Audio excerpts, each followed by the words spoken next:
चलो, ये बेसिक चीजें हैं मैथ के लिए, है ना। और आप अगर 8 में है, 9th में है, या कोई अदर और भी क्लास में है, तो ये सब काम देता है मैथ को थोड़ा सा मजबूत करने में। ये बेसिक चीजें हैं। इस प्रकार कोई भी सब्जेक्ट का बेसिक चीज है ना, उसी प्रकार ये मैथ्स का क्या है, बेसिक है। ये सब पता है तो आपको एक कॉन्फिडेंस आएगा मैथ में, मैथ स्ट्रांग होगा, मैथ पर पकड़ बनेगा तुमको। ये सब नहीं आएगा तो मैथ कमजोर होने वाला ही। चलिए तो इसको बताते हैं। लिखा हुआ है घात या घातांक का नियम। इसी को कभी घात का नियम बोल देता है, कभी घातांक का नियम कहता है। इसको अंग्रेजी में रूल ऑफ एक्सपोनेंट्स कहता है या लॉज ऑफ एक्सपोनेंट्स कहता है। बात बराबर है दोनों कहने का मतलब। इसको बता रहे हैं, बढ़िया से बता रहे हैं। ध्यान दो, इधर इधर ध्यान दो, सबके इधर होना चाहिए ध्यान। जैसे इसको बताने से पहले कुछ हम पहले बात बता देते हैं, और आपको जानकारी है तो अच्छी बात है, नहीं जानकारी है फिर भी अच्छी बात है। अगर कहीं पर लिखा हुआ, ध्यान दो इधर, कहीं पर लिखा हुआ ऐसे, यही घात है, पावर, अंग्रेजी में इसको पावर भी कहते हैं, घात को पावर भी कहते हैं। इसको क्या कैसे पढ़ते हैं बाबू बताओ?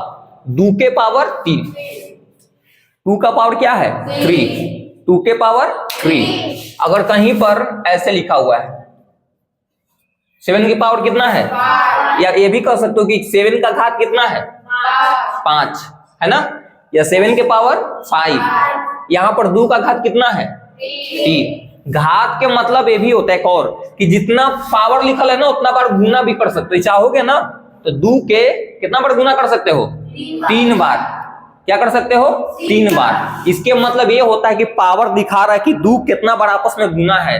तो 2 के चाहोगे तो 3 बार गुना कर सकते हो, 5 के चाहोगे तो 7 के 5 बार गुना कर सकते हो। सुनिए, ये अभी हम पढ़ने का तरीका बता रहे हैं, उसके बाद हम आगे बताएंगे अभी कुछ और। जैसे मान लो कि ऐसे कहीं पर लिखा हुआ है तो क्या पढ़ेंगे इसको, x के पावर m। क्या पढ़ेंगे x के पावर m पढ़ेंगे। सुनिए, तो इसको बोलते हैं, जो नीचे रहता है ना, इसको बोलते हैं बेस। क्या बोलते हैं बेस। इसको हिंदी में आधार कहते हैं, आधार। सुनिए ध्यान से, आधार कहते हैं। और ऊपर वाला क्या बोलते हैं पावर, या इसी को घात कहते हैं ना, इसी को घात कह सकते हो। पावर बोलो घात बोलो, बात बराबर है। तो यहां पर बताओ, यहां पर बेस कितना है, बेस कितना है यहां पर, बेस यहां पर क्या है 7। यहां पर बेस क्या होगा 7 होगा, या पावर। उसी प्रकार यहां पर बेस कितना है, बोलो यहां पर बेस कितना है 2 और पावर 3, है ना। पावर बोलो चाहे घात, बात क्या है बराबर, दोनों का मतलब बराबर है। तो आपको घात का नियम या लॉज ऑफ एक्सपोनेंट्स हम बता रहे हैं। तो इतना हम पहले बेसिक चीजें हैं जो इतना जानना जरूरी था। अब क्या है ना कि अब इसका जो रूल है, इसका रूल फर्स्ट जो रूल है, रूल या लॉस दोनों सेम ही होता है। तो रूल जो है फर्स्ट, रूल जो फर्स्ट है वो होता है कि जब मल्टीप्लाई है, जैसे मान लो कि a के पावर m गुना a के पावर n है ना। Yes sir. और देखो जब गुना में बेस सेम रहे, गुना है ना, मल्टीप्लाई के चिन्ह है और बेस क्या रहे सेम, तो पावर को क्या करते हैं जोड़ते हैं। फर्स्ट क्या हो गया, इसका रूल हो गया। तो ये समझ लो कि ये फर्स्ट रूल है कि जब मल्टीप्लाई रहेगा और मल्टीप्लाई है और बेस सेम है तब पावर क्या करते हैं जोड़ते हैं। पावर क्या करते हैं जोड़ते हैं। जैसे एग्जांपल देख लो, एग्जांपल इसका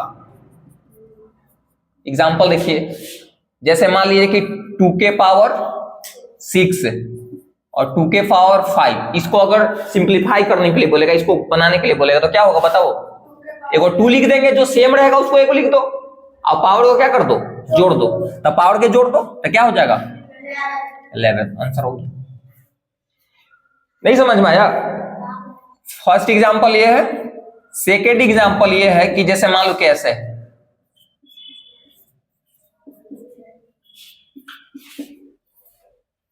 बताओ अब क्या हो, बस बेस सेम रहे और गुना के चिन्ह रहेगा ना, कितनों रहे गुना में, ये बेस सेम रहे और कितनों लिखा रहे, बस पाव ये सेम रहेगा उसको एगो लिखेंगे, है ना, और सबके जोड़ के पावर जोड़ेंगे। अब पावर जोड़ के क्या कर देंगे, लिख देंगे। तो बेस सेम रहेगा, कितनों रहे, यहां से लेकर यहां तक ले रहे, यहां से लेकर यहां तक ले रहे, उससे लेना देना है नहीं। इसके कहने का मेरा मतलब यह है कि जब गुणा में बेस सेम रहता है ना, पावर को जोड़ देते हैं, बस बेस एगो लिख देंगे और पावर को क्या कर देंगे, जोड़ देंगे। तो क्या होगा बताओ, कितना होगा, हो गया आंसर। ऐसा समझ में।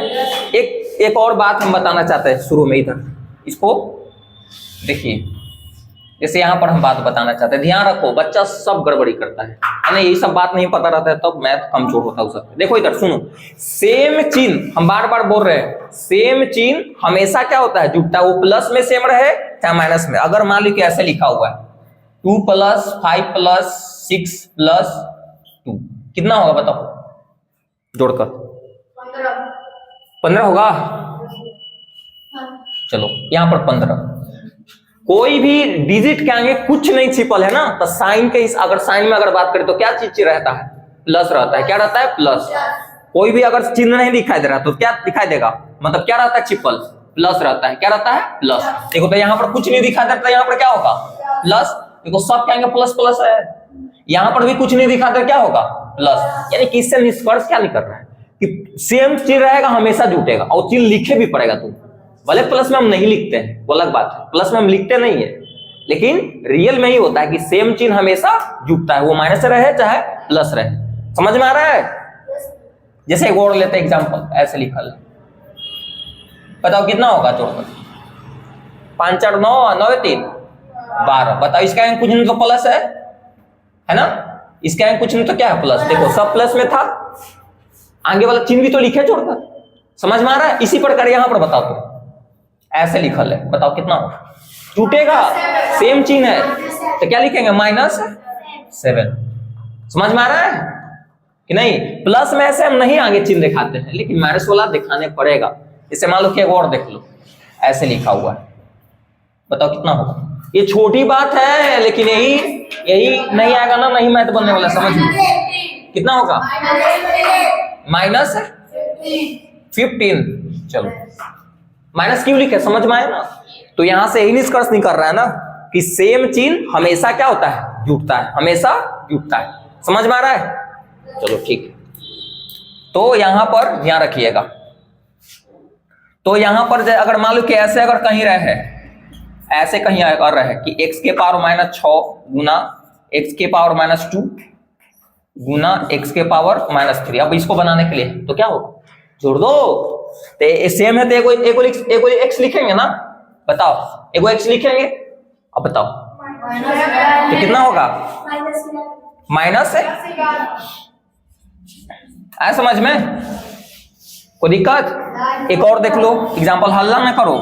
हाँ लेकिन अलग अलग रहेगा तो झूठ घट सकता है। जैसे यही ऐसे रहता कि मान लीजिए ऐसे और प्लस में ऐसे रहता, भाई अलग अलग चिन्ह है, घटेगा कैसे। देखो किसके आगे घटा हुआ चिन्ह है भाई, माइनस किसके आगे, 8 के आगे, प्लस में से घट जाएगा तो घटाओ, कितना बचेगा, 8 बचेगा। समझ में आया। जो बड़ा चिन्ह रहता है उसके वाला हमेशा चिन्ह आगे इसको लिखते हैं। तो बड़ा कौन है बताओ, यही ना, इसके आगे कुछ नहीं तो प्लस है ये। अगर यही ऐसे रहता, ऐसे रहता कि बोलता कोई, बताओ 2 में से 4 घटा के बताओ, कोई पगला रहेगा कहे कि नहीं घटेगा, पागल हमारा समझ लेता है, संतोष पागल।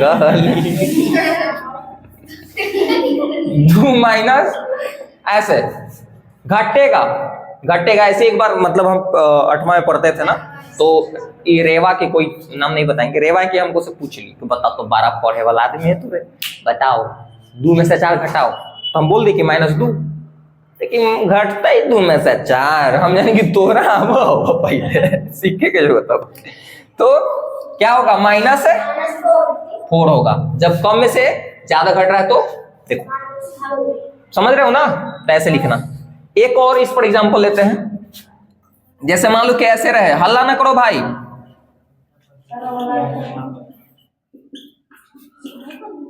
अब इसको बनाने के लिए तो क्या करो, प्लस वाला के एक साथ जोड़ लो, माइनस वाला के एक साथ घटा लो माइनस वाला। समझ में आ रहा है। एक काम करो, एगो तो x लिखेंगे, इसमें कोई डाउट है नहीं, तो पहले प्लस वाला जोड़ लो तो क्या हो जाएगा, 18 हो जाएगा, और 18 में से 6 घट जाएगा ना, क्योंकि माइनस वाला घटेगा ना भाई, तो क्या हो जाएगा 6 घट जाएगा, तो फाइनली आंसर क्या होगा बताओ? कोई दिक्कत नहीं ना? चलो अब उतारो, अब धर धर रूल लिख देते हैं, उतारो, ये उतार लो। चलिए देखो इधर रूल लिख दिए हैं ताकि जल्दी जल्दी खत्म हो जाए। देखो इधर समझा दे रहे हैं आपको। रूल नंबर 2 है कि जब अभी जो फर्स्ट जो रूल हम बताएं वो क्या बताएं कि जब गुना रहे मतलब मल्टीप्लाई रहे और मल्टीप्लाई में बेस सेम रहेगा तो उसको लिख देते हैं एगो, कितनों रहेगा तो आप पावर को जोड़ देते हैं। ये रूल हम बताए थे फर्स्ट में, तो आप लोग बढ़िया से समझ गए होंगे बोला। सेकेंड रूल है कि जब मान लीजिए कि बेस अलग अलग, उल्टा हो गया कि बेस अलग अलग है, पावर अब की सेम हो जाए। बेस अलग अलग है, पावर क्या हो गया सेम, तब क्या करेंगे? तब ये ऐसे करेंगे। देखो इधर यहां पर जो अलग अलग रहेगा उसको गुना कर देंगे, गुना कर दिए, और जो सेम रहेगा पावर उसको लिख देंगे। यानी कि अलग अलग जो बेस रहेगा ना, बेस को गुना कर लेंगे, अब पावर जो सेम है ना उसको एगो लिख देंगे। जैसे देखो एग्जांपल, ये अलग अलग बेस है ना, पावर सेम है, इसको गुना किए ना 14 और 14 के पावर। जैसे मान लो कि एक और एग्जांपल ऐसे दे दे, एक और एग्जांपल अगर फर्स्ट एग्जांपल ही कर, सेकंड एक और ऐसे दे देता कि 2 3 4, यहां पर पावर 2, यहां पर भी 2, यहां पर भी 2। देखो बेस अलग अलग है, पावर सेम है, तो बेस को गुना कर लेंगे, तो क्या गुना होगा 12, 12 दूना 24, 24 के पावर क्या हो जाएगा? ये आंसर होगी। समझ में आया? यानी कि जब बेस अलग अलग रहे तो उसको आपस में गुना कर दो, अब पावर जब सेम रहते को उसको लिख दो। हो गया ये वाला। फिर उसके बाद है जब डिवाइड रहे, मान लीजिए वो तो जान गया गुना वाला कि अलग और सेम रहेगा तो क्या करेंगे। जब डिवाइड रहेगा तो क्या करते हैं कि जब डिवाइड में बेस सेम है, डिवाइड में क्या है बेस सेम है, तो डिवाइड आप इसको हम ऐसे मिटा देते हैं। अभी यहां पर आपको समझाने के लिए वो लिए थे। देखिए जब डिवाइड में बेस सेम है तब क्या करेंगे? डिवाइड का मतलब ऐसे होता है, ये चिन्ह है ना डिवाइड का, इसको मतलब ये भी आप ऐसे भी लिख सकते हो। डिवाइड का मतलब ये भी होता है और ये भी होता है, लाइन का मतलब भी डिवाइड होता है। जो पहले है ना, जैसे मान लो कि अगर कहीं पर ऐसे लिखल है, इसको तुम चाहोगे तो 7/2 भी लिख सकते हो, कोई दिक्कत नहीं। इसके मतलब है कि 7 में 2 से क्या हो रहा है डिवाइड। इसको चाहोगे तो ऐसे भी लिख सकते हो, कोई दिक्कत नहीं। सब तीनों का मतलब क्या है सेम ही है, तीनों का मतलब सेम ही है। समझ में आ रहा है? तो देखो जब डिवाइड रहे तो क्या होगा, जब बेस सेम है और डिवाइड है तो उस कंडीशन में जो सेम रहेगा ना उसको एगो लिख देते हैं, आप पावर को घटा देंगे। समझ ले? देखो तो इसको बतवा के तुम ऐसे भी लिख सकते हो, इसके मतलब भी क्या होता है डिवाइड होता है, तो एगो जो रहेगा ना सेम उसको एगो लिख देंगे, पावर को घटा दो तो पावर देखो a-n हो गया ना। जैसे एग्जांपल से समझ में ज्यादा आएगा। जैसे ई बात को तुम ऐसे भी लिख सकते हो, समझ रहे हो ना, ये बात के तुम ऐसे भी लिख सकते हो, ये क्वेश्चन को ऐसे भी दे सकता है। इसके मतलब डिवाइड होता है ना, तो ये पहले जो था x के पावर 6 ऐसे कर दिए x के पावर 4। ये क्वेश्चन है, बेस सेम है, एगो लिख दिए, एगो x पावर घटा दिए ना। हाँ क्या हुआ? फिर से क्या बताएं? सिंपल तो है कि बात को ऐसे भी दे सकता है कि यही बात यहाँ ऐसे लिखल है, यहाँ ऐसे भी लिख सकता है, x के पावर 6 में डिवाइड x के पावर 4 से। ये बतवा कैसे भी लिख सकता है, इसके मतलब डिवाइड होता है तो पहले जो था पहले तो x के पावर 6 और डिवाइड x के पावर 4 ऐसे भी दे सकता है। तो एगो जो बेस सेम रहेगा तो एगो लिख देंगे, जब डिवाइड में बेस सेम है तो एगो उसको लिख दो, पावर को घटा दो, तो एगो x लिख दिए, पावर घटा दीजिए, आंसर हो गया। फिर उसके बाद आगे बढ़ते हैं रूल नंबर यहां तक। रूल नंबर 4 कहता है कि बेस अलग अलग है और डिवाइड है। मान लिया जब बेस अलग अलग और डिवाइड है, इसका मतलब डिवाइडेड होता है, और पावर सेम है, तो उस कंडीशन में क्या करेंगे? बस चाहोगे तो तुम ऐसे भी इसको लिख सकते हो। हम बोले कि तुम 2 व्यक्ति है, हम बोले कि राजा के पास 10 रुपया है और भंवर के पास 10 रुपया है। भाई अलग अलग हम बोलने में टाइम लग रहा है, हम बोले कि दोनों के पास 10 रुपया, ले काम खत्म हो गया ना। यहाँ पर भी वही है कि 5 के पावर 3 बोल रहे थे, फिर 7 के पावर 3 बोल रहे थे। हम बोलेगा इससे नहीं बोलेंगे, हम 1 के बार बोलेंगे, तो 5/7 लिख दिया, पूरा के पावर 3। समझ रहे हो ना? तो ऐसे रहेगा तो ऐसे भी लिख सकते हो तुम। यानी कि जब डिवाइड है और बेस अलग अलग है, पावर क्या है सेम, तो तुम चाहोगे तो इसको समेट के 1 के बारे में दिखा सकते हो, कोई दिक्कत नहीं है। देख लो यही बताओ तो है कि बेस सेम था, सॉरी बेस अलग अलग था और डिवाइड है कि नहीं, इसको समेट के 1 बार दिखा सकते हो। a बटा b कर दिए और पूरा के पावर m। a के पावर m था, b के पावर m था, ऐसे भी रूल कहता है कि a बटा b लिख दो और पूरा के पावर m दिखा दो, यानी कि दोनों क्या है। एग्जाम्पल देख लो, 5 के पावर 3, 7 के पावर 3। इसको ऐसे ना बोलकर अलग अलग हम एक के बार में दिखा दिए, तो 5 बटा 7 के पावर 3 आ रहा है समझ में। उसके बाद जब पावर के पावर रहेगा, रूल नंबर 5 कहता है कि जब पावर के पावर रहेगा तो क्या करेंगे, पावर के जब पावर रहेगा तो पावर में पावर से गुना हो जाता है। देखो a के पावर m था, अब पूरा के पावर क्या है n, तब पावर में पावर से गुना हो गया m इंटू n। जैसे एग्जांपल देखो 7 के पावर 6 है, अब पूरा के पावर फिर क्या है 2 है, तब पावर में गुना हो गया ना, 6 दूना 12। समझ में आया, केवल पावर में गुना होगा, समझ में आया। आगे बढ़े। अब देखिए रूल नंबर 6 कहता है कि कोई भी संख्या के अगर पावर 0 है तो उसके मान 1 आता है। क्या आता है 1। कितनों अरबों खरबों करोड़ों कुछ भी रहे, अगर पावर 0 मान 1। पावर a के पावर मान लो कि 0 तो इसका मान 1। जैसे एग्जांपल दिए ऐसे सबके पावर 0, देखो तो इसका भी पावर 0, इसका वैल्यू 1, इसका वैल्यू 1। अब 25 के भी पावर 0 तो इसका वैल्यू 1, आपस में गुना करते क्या हो जाएगा 1। ऐसा समझ में भाई, ये कोई क्वेश्चन ले लिए को कि इसके x के पावर 0 है, फिर गुना y के पावर 0 है, गुना 25 के पावर क्या है 0, तो सबके वैल्यू 1 होगा ना, बीच में मल्टीप्लाई कर दिए तो 1 आएगा। एक और एग्जांपल ये है ना, इतना के पावर क्या है 0, 1 आए, समझ रहे हो। चलो फिर उसके बाद है रूल नंबर 7 है। रूल नंबर 7 कहता है कि अगर तुम पलटा पलटी करोगे, पलटा पलटी करने का मतलब उल्टा करोगे, कोई चीज जैसे मान लिखल है, जैसे ऐसे लिखल है, इसको तुम उल्टा लिखोगे ऐसे, तो पावर जो है ना वो बदल जाता है। अगर प्लस में रहेगा तो माइनस में, माइनस रहेगा तो प्लस में। जैसे देखो यहां पर कुछ नहीं तो नीचे 1 रहता है ना, देखो इसको उल्टा लिखा है, तो उल्टा लिखे 1 ऊपर चल गया, ये वाला नीचे, तो पावर उल्टा हो गया ना, यानी कि पावर जब उल्टा करोगे तो पावर भी उल्टा हो जाएगा। अगर माइनस रहेगा तो प्लस, प्लस रहेगा तो माइनस। समझ में आया। देखो तब प्लस में था ना, ये क्या हो गया, उल्टा किए तो क्या हो गया माइनस में। समझ में आया। जैसे एग्जांपल देखो, ये ऐसे था, उल्टा करके लिख दिया, जैसे कुछ तो 1 है तो 1 ऊपर कर दिया, इसको नीचे ले आया टोटल के, तो क्या हो गया पावर माइनस में। समझ में आया।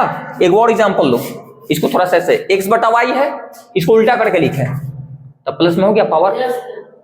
भाई देखो माइनस में था 2 ना, इसको उल्टा करके लिखे, x ऊपर कर दिए, सॉरी x बटा y था, पावर माइनस में था, इसको उल्टा करे तो y ऊपर x नीचे चलेगा, तो पावर क्या होगा उल्टा हो जाएगा ना। उल्टा करने का मतलब साइन चेंज हो जाएगा, और माइनस रहेगा तो प्लस, प्लस रहेगा तो माइनस। समझ में आया। बहुत अच्छा। अब मैथ बनाओगे ना, मैथ बनाओगे तो तुम ध्यान रखना, माइनस वाला को कन्वर्ट करते हैं केवल प्लस में, प्लस वाला के माइनस में कन्वर्ट मत करना कभी भी नहीं। सुनो ध्यान से, जब मैथ इस टाइप के अगर पावर वाला माइनस रहे तो हमेशा ध्यान रखना कि माइनस वाला को कन्वर्ट करते किस में, प्लस में, प्लस वाला के माइनस में कन्वर्ट ना करना। तुम लोग ध्यान रखिएगा मैथ बनाते वक्त। अब ये अगला रूल है लास्ट, जो है a के पावर m है, फिर इज इक्वल टू के चिन्ह है, फिर a के पावर n है। तो जब बेस सेम रहे और बीच में इज इक्वल टू के चिन्ह रहे, बेस सेम है और बीच में इज इक्वल टू के चिन्ह है, तो पावर आपस में क्या हो जाता है बराबर, पावर आपस में बराबर। देखो बेस सेम है, बराबर के चिन्ह है ना बीच में, तब पावर भी आपस में बराबर हो गया, m बराबर n। एग्जांपल देख लो, फर्स्ट एग्जांपल ऐसे दे देगा, बोले कि x का मान निकाले, x का मान कितना हो जाएगा, सीधे कोई बेस सेम है ना, बराबर है तो पावर भी बराबर होगा ना, तो यानी कि एक पावर x है, एक पावर क्या है 6, तो यानी कि x बराबर 6 हो गया। समझ में आया। एक और एग्जांपल देख लो, बेस सेम है तो पावर, इसका पावर क्या है x के पावर 2, सॉरी x प्लस 2 है, इसका पावर क्या है 16, तब ई जब सेम है तो यह खत्म, यानी कि पावर भी बराबर, तो इसके ये बराबर इसके हो जाएगा, यहां से x का मान निकाल लो तो क्या होगी प्लस में उधर रहेगा था माइनस में, यानी कि x का मान क्या हो जाएगा 14। समझ में आया। चलो उतारो। Thank you thank you thank you, वो थैंक यू। तुम लोग के अच्छा लगे तो लाइक सब्सक्राइब शेयर कमेंट्स कर देना, और मिलते हैं नेक्स्ट वीडियो में।